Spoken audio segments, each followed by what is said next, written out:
رب العالمین ارشاد فرما انما یرید اللہ لیذہب عنکم الرجس اہل البیت ویطہرکم تطہیرا۔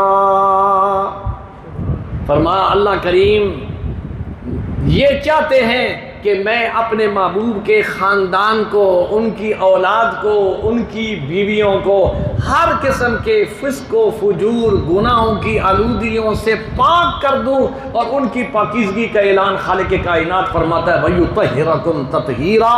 ان آل بیت کی پاکیزگی رب العالمین فرماتے ہیں میں کہتا ہوں میرے نبی کی گھر والیاں پاک، نبی کی صاحبزادیاں پاک، حضور کے آل بیت اور حضور کے نواسے پاک ہیں۔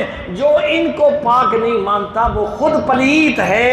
صحابہ سب کے سب پاک ہیں، حضور کی بیویاں 9 11 ساری کی ساری پاک ہیں، حضور کی 4 صاحبزادیاں ہیں ساری کی ساری پاک ہیں۔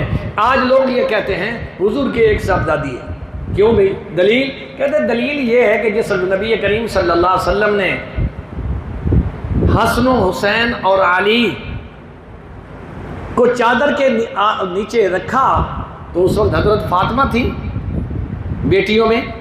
اگر بیٹیاں نبی کی ہوتی اور فاطمہ کے علاوہ تو وہ بھی تو وہ چادر تطہیر کے نیچے آنی چاہیے تھی نا، فلہذا وہ نہیں تھیں، اس لیے حضور کی صاحبزادی ایک ہے۔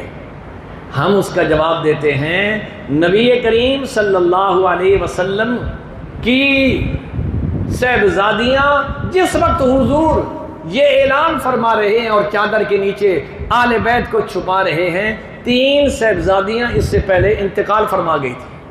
اس وقت جس وقت حضور یہ اعلان فرما رہے ہیں حضور کی صرف ایک صاحبزادی تھی، تو حضور نے اس صاحبزادی کو رکھا۔